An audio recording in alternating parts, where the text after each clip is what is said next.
Assalamualaikum guys, apa khabar semua dan selamat datang ke channel Bebel Story. Macam biasa guys, bagi sesiapa yang baru sampai, boleh tekan butang subscribe. Dan yang dah lama follow aku dekat YouTube ataupun TikTok, terima kasih banyak-banyak kerana korang masih lagi setia bersama dengan Bebel Story. Dan jangan lupa untuk like dan juga share video ni. Alright guys, untuk cerita kali ni, kita nak tengok satu kes berkenaan tentang seorang lelaki yang dikatakan dia punya IQ ni lebih bijak berbanding dengan Albert Einstein. Tapi guys, lelaki ni dia menggunakan tahap kebijaksanaan dia yang sangat-sangat tinggi tu di jalan yang salah. Dia buat apa? Dia buat bom guys. Bom apa? Bom yang boom, tebah bom. Yang itu guys. So guys, nak tahu cerita pasal lelaki ni? Let's Bebel the story.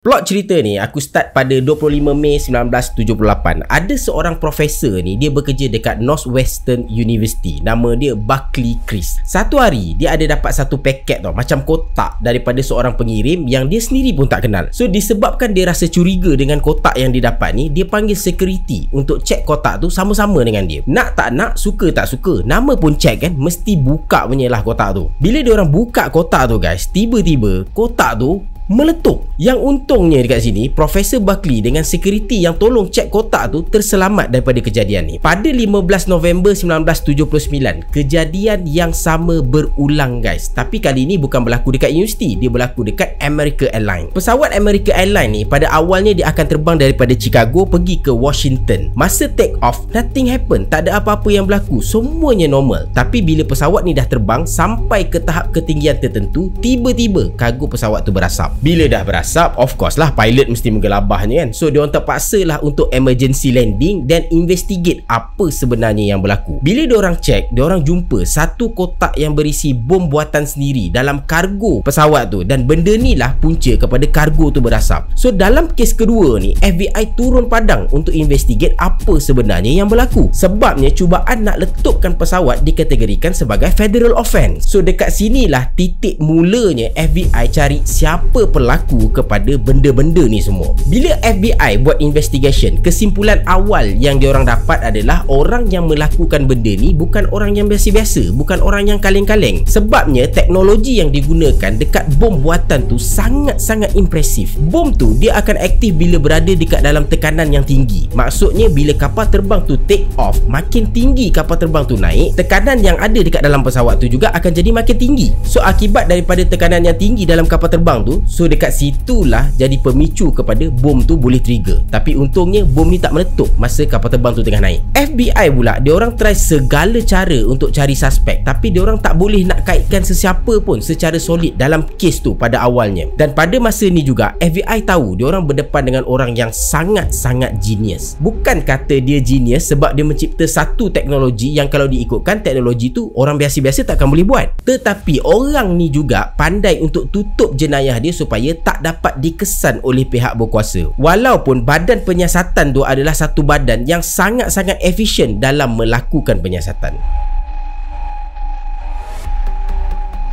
Kita pergi setahun selepas tu guys, siasatan masih lagi berjalan dan tiba-tiba berlaku lagi benda yang sama. Kali ni mangsanya adalah President of United Airlines, nama dia Percy Wood. Percy Wood ni dia dapat satu kotak yang berbentuk buku tau, daripada orang yang tak dikenali. Dia buka buku tu, sama juga benda yang jadi. Buka-buka, boom, meletup guys. Dalam kejadian ni, Percy dia cedera parah tau akibat daripada letupan tu. Tapi kali ni pelaku tu dia tinggalkan satu petunjuk dekat pihak berkuasa. Maksud dia dah start nak main game dengan FBI. Dekat kotak bom tu guys, FBI jumpa satu signature yang bertulis FC dan ada satu surat yang tertulis I told you it worked dengan signature RV. Tapi still lagi FBI tak dapat jumpa siapa pelaku dia guys. Dalam masa yang sama, siri pengoboman ni terus berlaku secara berterusan dan modus operandinya sama je. Dan kebanyakan target si pelaku ni adalah universiti ataupun sesiapa sahaja yang ada dalam bidang airline. Dekat sinilah wujud perkataan Una Bomber. UN tu refer kepada universiti dan A tu refer kepada airline. Disebabkan dia punya target lebih kepada universiti dan juga syarikat airline, so orang yang buat kerja ni dipanggil sebagai Una Bomber. Pada tanggal 20 Februari 1987, sekali lagi suspek melakukan aksi dia dan kali ni dia ambil random target target. Satu hari Una Bomber ni dia pergi letak satu kotak dekat kawasan parking dan dia biarkan kotak tu dekat situ sampailah ada seorang manager salah satu daripada kedai dekat kawasan tu ambil kotak tu, lepas tu buka kotak tu guys. Once manager tu ambil kotak tu, buka kotak tu guys, benda yang biasa lah berlaku. Kebabom lah jadinya. FBI pun turun padang dan sekali lagi FBI buat siasatan atas kes ni. Kali ni ada saksi yang nampak seseorang individu memakai jaket yang ada hoodie dan berkacamata hitam yang letak kotak tu dekat kawasan parking. Dengan bantuan tukang lukis, so gambaran orang tersebut dilakarkan berdasarkan apa yang saksi tu nampak. Tapi guys, jawapan dia masih lagi sama. Pihak FBI tak dapat cari siapa pun lelaki ni. Selepas kejadian bom secara random tu, tak ada lagi kejadian yang sama berlaku. Sampaikan pihak FBI menganggap yang Una Bomber ni dah mati. Tapi dalam masa yang sama, diorang masih lagi tak tahu, diorang masih lagi tak dapat nak detect siapa identiti sebenar Una Bomber ni guys. Pada tahun 1993, secara tiba-tiba selepas 6 tahun senyap sunyi, tak ada kes bom-bom apa-apa ni, tiba-tiba perkara yang sama berulang guys. Nak dijadikan cerita, majalah New York Times tiba-tiba dapat satu keping surat yang menyatakan penulis surat tu adalah Una Bomber yang sebenar. New York Times dia percaya dengan benda ni, termasuklah juga FBI, sebabnya initial surat tu adalah FC, which is sama dengan signature yang ada pada semua bahan bukti yang ada dekat FBI. Tapi guys, dekat belakang salah satu surat yang dihantar oleh Una Bomber ni tertulis call Nathan R Wednesday 1 PM. So dengan bukti yang baru ni guys, FBI meluaskan lagi pencarian, sampaikan suspek dalam kes ni mencecah sampai 10,000 orang. Korang bayangkan 10,000 orang, ramai kot. Namun pun begitu, daripada 10,000 orang suspek ni tak ada seorang pun yang suit dengan Una Bomber. Maksudnya dalam semua list suspek FBI keluarkan tu yang ramai-ramai tu, seorang pun tak boleh dikaitkan dengan Una Bomber. Dalam masa yang sama, Una Bomber ni terus hantar surat dekat New York Times dan dia siap bagi tahu apa dia punya next target tau. Ada satu surat yang sangat-sangat menarik perhatian pihak berkuasa, which is surat tu berjumlah 56 halaman dan isi dia adalah Una Bomber Manifesto. Maksud dia macam ni, Una Bomber ni dia buat satu manifesto dan dia bagi dekat New York Times, dan Una Bomber ni minta manifesto dia ni dipublish oleh New York Times. Tapi still lagi pihak berkuasa tak dapat nak cari identiti sebenar Una Bomber. Sampaikan pada satu saat ada seorang lelaki bernama David Kazansky datang jumpa polis dan bagi tahu dia curiga dengan abang dia guys. Polis pun tak cakap banyak lah. Polis panggil David ni, lepas tu dia datang ke balai polis untuk bagi statement sambil dia bawa bukti-bukti yang dia ada untuk menyatakan dia syak yang abang dia ni adalah Una Bomber. Bila sampai dekat balai polis, polis cek bukti-bukti yang dibawa oleh David ni. Contohnya adalah karangan panjang yang ditulis oleh abang dia sendiri. Dan dekat sini pihak polis dapat detect bukan sahaja tulisan abang David ni je yang sama dengan manifesto yang dikirim oleh Una Bomber dekat New York Times tu, tapi gaya bahasa, penggunaan perkataan, cara disusun ayat tu, lepas tu gaya pemikiran penulisan sebiji sejibon dengan karangan yang abang David ni tulis. Nama abang David ni adalah Ted Kazansky. Lepas polis dengan FBI sahkan yang Una Bomber tu berkemungkinan besar adalah Ted Kazansky, diorang pantau dulu Ted Kazansky ni sebelum diorang serbu rumah Ted Kazansky. Bila rumah Ted Kazansky dah kena serbu guys, diorang cek dekat dalam rumah tu memang sah-sah weh. Kejadian pengeboman yang berlaku selama belasan tahun tu adalah perbuatan daripada Ted Kazansky. Walaupun Ted Kazansky menafikan benda tu, tapi bukti semua cukup untuk menghalakan dia atas kesemua kesalahan tersebut. Yang menariknya, dalam serbuan FBI dekat rumah Ted Kazansky ni, FBI jumpa satu diary tau. Dekat dalam diary tu ada semua aktiviti pengeboman yang pernah dilakukan oleh Ted Kazansky sepanjang lebih kurang 20 tahun. Dan diary tu ditulis menggunakan code number, menggunakan angka. Korang bayangkan, Ted Kazansky dia tulis diary menggunakan bahasa yang dia cipta sendiri, kod yang dia cipta sendiri, dan kod tu menggunakan angka. How phishing genius this man kot. Benda ni terbukti bila FBI buat profiling investigation dekat dia, dan dia ni memang seorang yang sangat-sangat pandai, memang sangat-sangat cerdik dan sangat-sangat genius guys.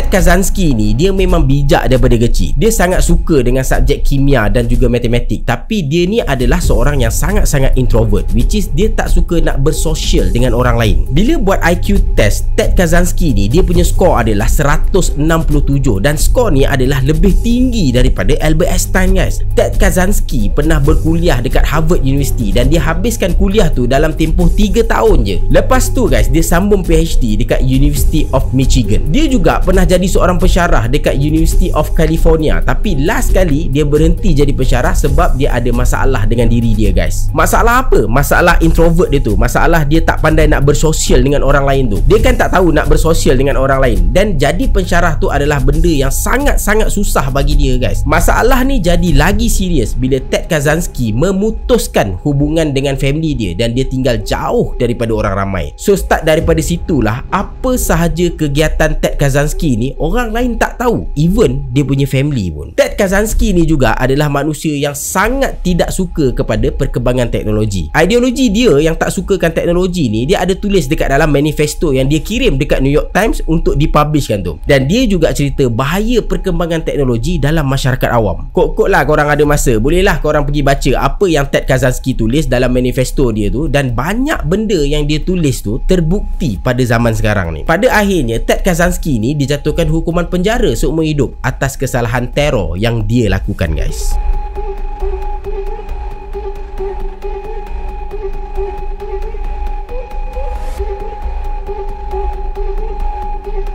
Okay guys, itulah dia cerita simple berkenaan tentang Ted Kaczynski yang dikenali sebagai Una Bomber. Sajalah aku nak tambah info ni dekat korang. Ted Kaczynski ni dia ada terkait dengan dua kontroversi yang sangat-sangat besar tau. Yang pertama, ada pihak berkuasa yang menyatakan dia adalah The Zodiac Killer, salah seorang pembunuh bersiri yang sangat-sangat popular dalam serial murder punya kes. Tapi guys, hujah ni dipatahkan sebab cara pembunuhan yang dilakukan oleh Zodiac Killer tak sama dengan apa yang dilakukan oleh Ted Kaczynski. Ted Kaczynski ni dia lebih kepada pembuatan bom, tapi Zodiac Killer ni pula yang ini korang kena tunggu aku cerita next episode. Bila aku dah ceritakan nanti pasal Zodiac Killer ni, korang boleh compare side by side dengan Ted Kaczynski. Korang rasa sama ke, tak sama ke, macam mana ke, adakah Zodiac Killer tu dia ke, macam mana ke, nanti kita tengok. Satu lagi kontroversi, dan bagi aku kontroversi ni adalah sangat-sangat menarik. Ted Kaczynski juga dia terlibat dalam satu konspirasi yang berkaitan dengan projek MK Ultra milik CIA. Kalau korang nak aku ceritakan lah apa itu projek MK Ultra dari sudut pandang ilmiah, dia ada kaitan dengan Perang Dingin, dia ada kaitan dengan Amerika dan juga Rusia, dia ada kaitan dengan universiti-universiti ternama di dunia. Dan macam mana Prince Matt yang kita tengok cerita pasal MK Ultra tu, dia boleh kaitkan MK Ultra tu dengan artis-artis Hollywood zaman sekarang. Dekat mana punca dia, dekat mana titik pertemuan dia? Kalau korang nak, korang komen nak. Kalau korang tak nak, tak ada masalah. Kita biarkan benda tu menjadi misteri sampai bila-bila, guys. Kita jumpa lagi at the next video, guys. Aku Ismi. Assalamualaikum.